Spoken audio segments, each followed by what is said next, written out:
students. Today we are going to discuss about glycolysis, gluconeogenesis and glycogenesis. Question 1. What is glycolysis?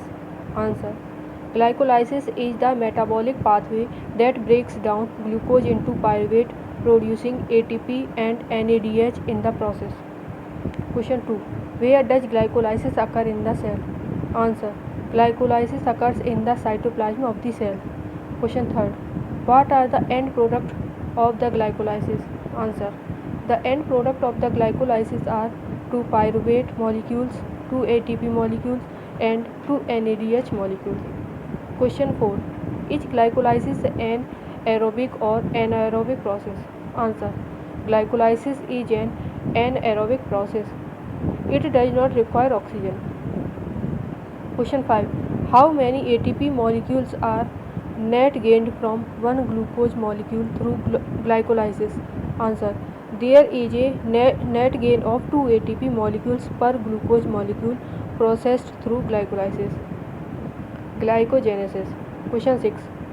What is glycogenesis? Answer. Glycogenesis is the process of synthesizing glycogen from glucose, primarily occurring in the liver and muscles. Question 7. Which enzyme catalyzes the rate-limiting step of glycogenesis? Answer. Glycogen synthase is the enzyme that catalyzes the rate-limiting step of glycogenesis. Question 8. How is glycogenesis regulated? Answer. Glycogenesis is regulated by hormones such as insulin, which promotes glycogen synthesis. Question 9. What is the role of UDP glucose in glycogenesis? Answer. UDP glucose acts as a glucose donor in the glycogenesis pathway, helping to add glucose units to the growing glycogen chain. Question 10.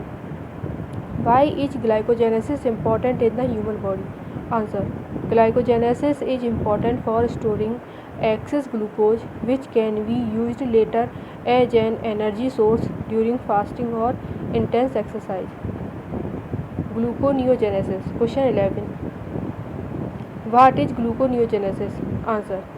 Gluconeogenesis is the metabolic pathway by which organisms produce glucose from non-carbohydrate sources such as proteins and fats.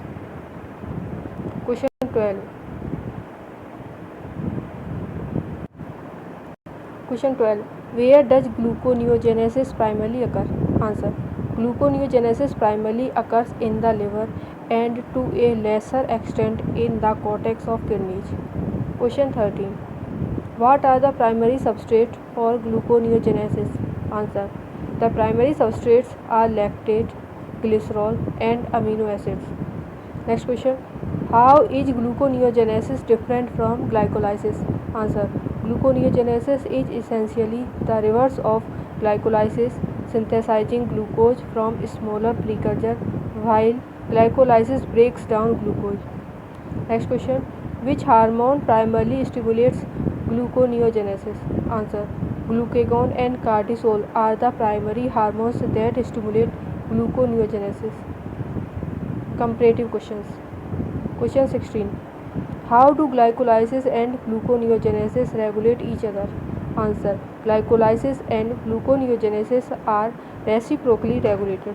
When glycolysis is active, gluconeogenesis is inhibited, and vice versa, through the regulation of key enzymes by allosteric modulators and hormones. Question 17. What is the importance of regulating glycogenesis and gluconeogenesis? Answer. The regulation ensures a balance between glucose availability and storage according to the body's metabolic needs. Question 18. Can glycogenesis and gluconeogenesis occur simultaneously? Answer. Generally, glycogenesis and gluconeogenesis do not occur simultaneously because they respond to opposite metabolic states, energy surplus versus energy deficit. Next question. How does the body choose between glycolysis and glycogenesis when processing glucose? Answer. The body choice depends on current energy needs. If immediate energy is needed, glycolysis is favored. If there is excess glucose, It is stored via glycogenesis. Question 20. What happens to the glycogen stored in the body during fasting? Answer. During fasting, glycogen stored in the liver is broken down into glucose and released into the bloodstream to maintain blood glucose levels, a process called glycogenolysis. Summary of differences. Glycolysis breaks down glucose into pyruvate, releasing energy. Glycogenesis synthesizes glycogen from glucose for storage. Gluconeogenesis produces glucose from non-carbohydrate sources, typically during times of fasting or intense exercise. These processes are crucial in balancing energy use, storage, and production based on the body's immediate and future needs.